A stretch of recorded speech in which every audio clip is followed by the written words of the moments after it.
Compte rendu de la 37e réunion du Conseil des ministres. Vendredi 26 juin 2020. C'est en ce jour que s'est tenue par vidéoconférence la 37e réunion du Conseil des ministres sous la présidence de son Excellence M. Félix-Antoine Tshisekedi Tshilombo, président de la République, chef de l'État. L'ordre du jour y relatif comportait 5 points, à savoir 1. Communication de son Excellence M. le Président de la République, chef de l'État. 2. Points d'information. 3. Approbation d'un relevé des décisions du Conseil des ministres. 4. Examen et adoption des dossiers. 5. Examen et adoption des projets de texte. 1. De la communication de son Excellence Monsieur le Président de la République. La communication du Président de la République a porté sur 3 points, à savoir primo, l'exécution de l'accord cadre du 20 mai 2016 entre la République démocratique du Congo et le Saint-Siège. Secondo, les orientations concernant la remise et reprise des entreprises publiques concernées par les dernières nominations. Tertio, préoccupations soulevées par les cliniques Ngaliema et l'hôpital du Cinquantenaire en rapport avec la prise en charge des cas de la Covid-19. 1. De l'exécution de l'accord cadre entre la République démocratique du Congo et le Saint-Siège. Lors de la visite du chef de l'État à Rome au mois de janvier 2019, il y a eu échange des instruments de ratification de l'accord cadre entre l'État du Vatican et la République démocratique du Congo. À cette occasion, les parties se sont accordées sur le fait que la République démocratique du Congo et la Conférence épiscopale nationale du Congo fixent de commun accord la nature, la forme ainsi que les modalités de collaboration dans divers domaines, notamment pour concourir à la réussite de la gratuité de l'enseignement initié par le chef de l'État. C'est dans ce contexte que le chef de l'État a décidé de la création d'une commission mixte qu'il présidera et qui comprendra des experts de la présidence, de la primature et ceux des ministères sectoriels concernés, en particulier ceux des Affaires étrangères, de l'EPST et des Finances. À ce sujet, le président de la République demande au Premier ministre et aux ministres concernés de faire parvenir la liste de leurs délégués pour examiner le contour de cette question avant qu'elle soit examinée au niveau du gouvernement. 2. De la remise et reprise dans les entreprises publiques. Après la signature des dernières ordonnances présidentielles nommant les mandataires publics, le chef de l'État avait instruit le ministre du Portefeuille de les faire exécuter par des notifications individuelles aux intéressés et de faire procéder à l'organisation de la remise et reprise entre les mandataires entrants et ceux sortants.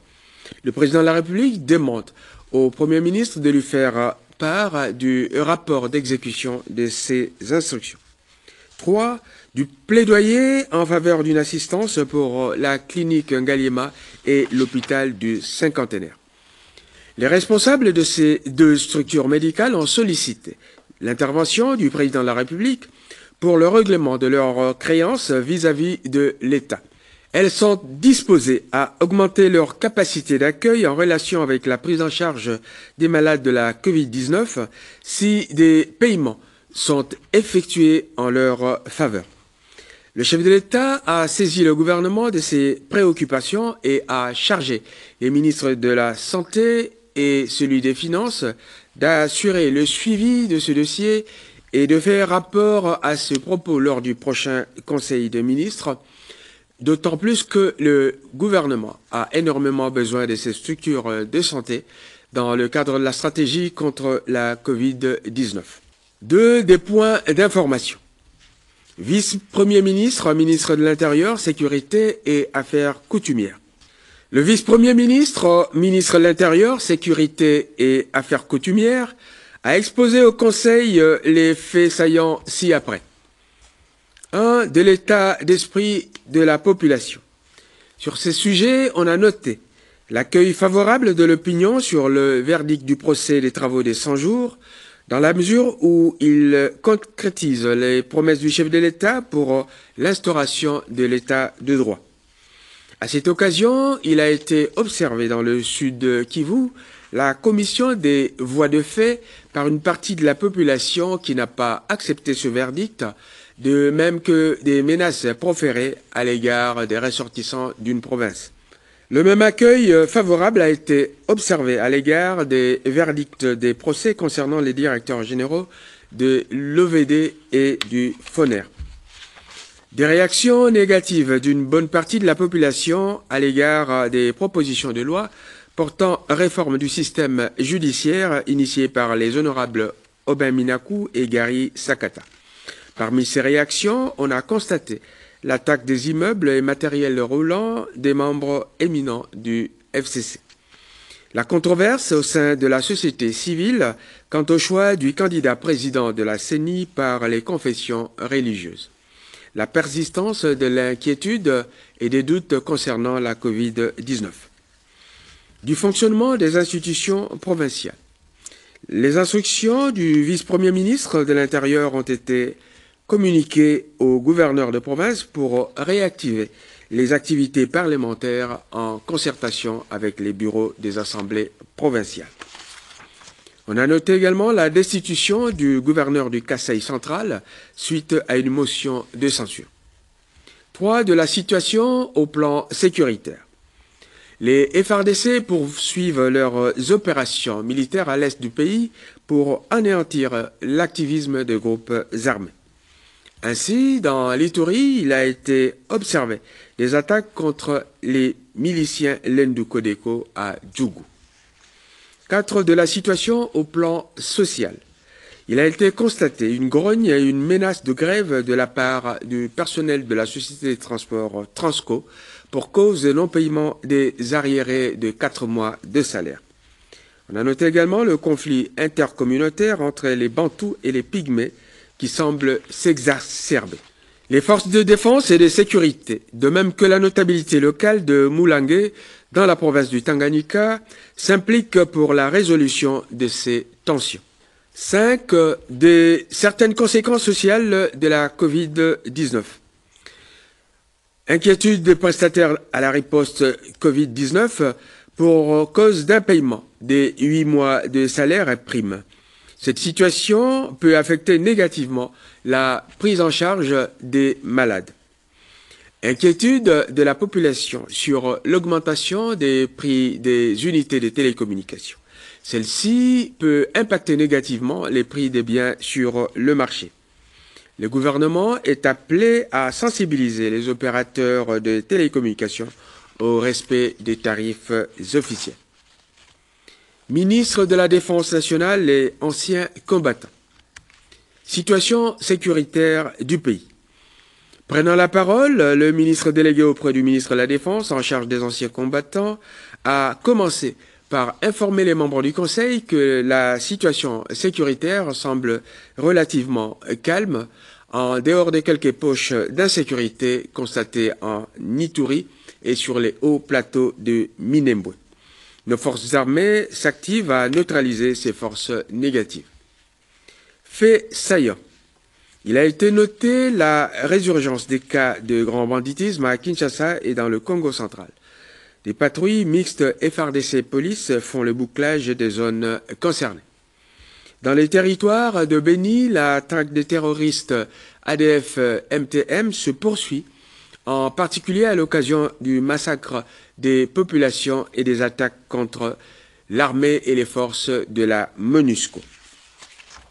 Les militaires recyclés à Kamina ont été évacués vers Goma. La localité de Mikenge, verrou pour atteindre Minembwe, est visée par les combattants du groupe Twirui Guaneho. Les FARDC ont renforcé leur position pour faire face à ces attaques. Les terroristes ADF-MTM, Maïmaï Ira Force et Kodeko poursuivent leurs attaques contre les paisibles citoyens. Ils sont traqués avec énergie par nos forces armées. Les incursions des militaires soudanais du SPLA dans le territoire d'Aru se poursuivent.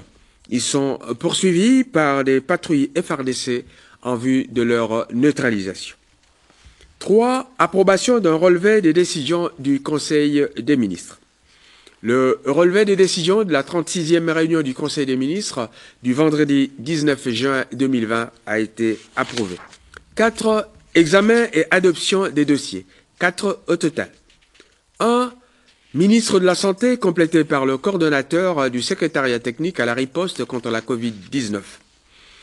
Le ministre de la Santé a exposé sur la situation épidémiologique de la Covid-19 et celle d'Ebola. De la Covid-19.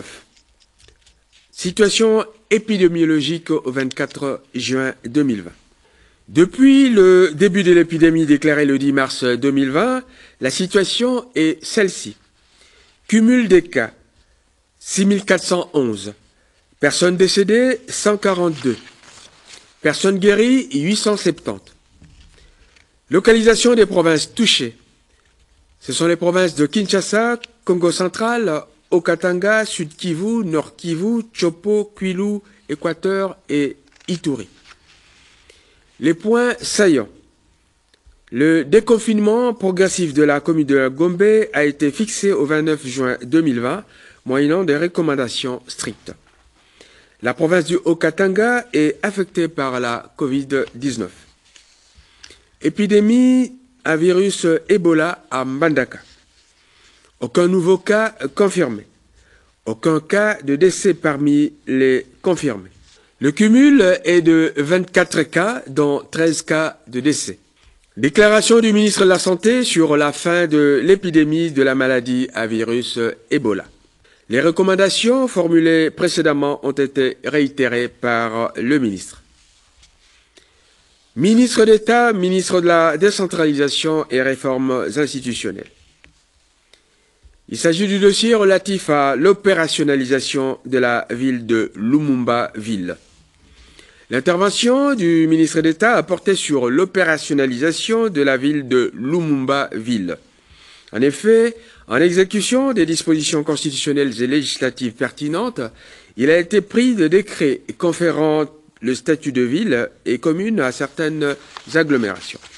C'est dans ce contexte que le décret numéro 13/023 a conféré le statut de ville à l'agglomération de Wembonyama sous la dénomination de Lumumba-Ville. Cette nouvelle ville est composée de 2 communes, à savoir celle de Wembonyama, du nom de l'entité où le Premier ministre Patrice Emery Lumumba a passé sa petite enfance, et celle de Ewango, dont fait partie Onawa, le village natal de feu Patrice Emery Lumumba. Le ministre d'État estimait utile de rendre opérationnelle cette ville. Il pense que cette opérationnalisation, si elle intervenait à l'occasion du 60e anniversaire de l'accession de la République démocratique du Congo à la souveraineté nationale, sera une marque de reconnaissance de cette éminente personnalité. Il sollicite à cet effet l'accord du Conseil de ministres. Après des débats passionnés et délibérations, le dossier a été unanimement adopté avec un appui particulier du chef de l'État. Ministre de la fonction publique. Il s'agit du dossier relatif à la participation de la CNSAP au marché des bons et obligations. 2 dossiers ont été présentés par Madame le ministre de la fonction publique, à savoir 1. Participation de la Caisse nationale de sécurité sociale des agents publics de l'État, CNSAP en sigle, au marché des bons et obligations du Trésor. 2. La mise en place des organes de gouvernance de la CNSAP.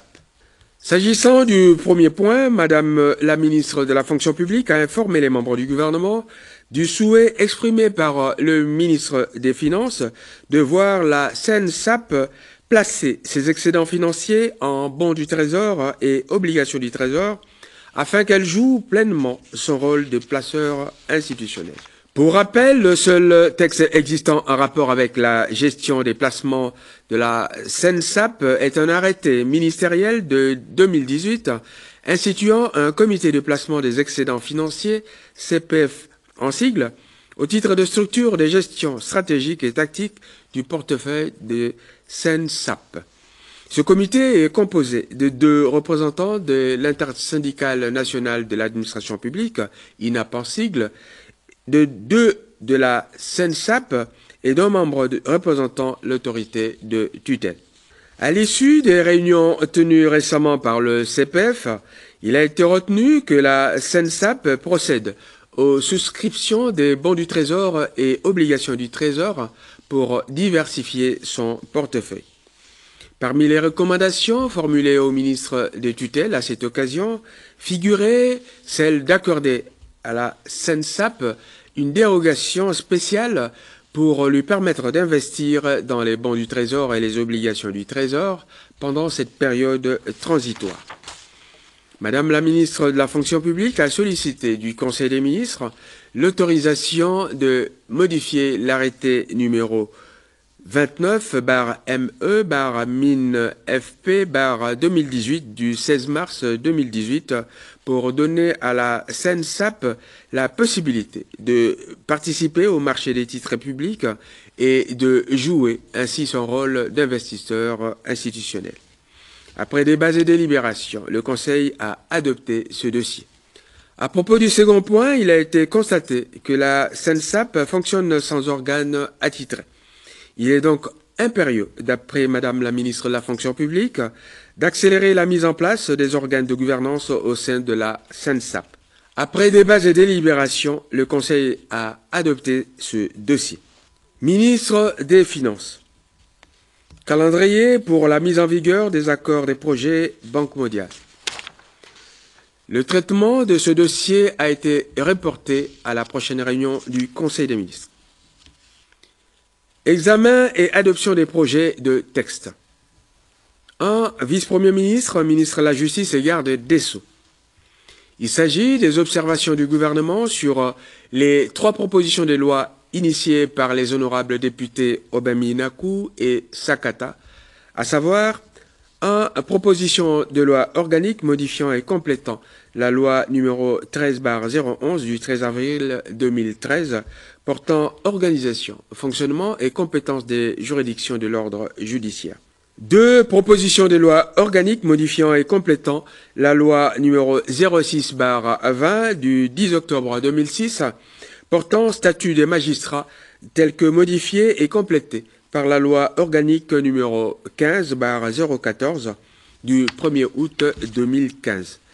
3. Proposition de loi modifiant et complétant la loi numéro 08/013 du 5 août 2008 portant organisation et fonctionnement du Conseil supérieur de la magistrature.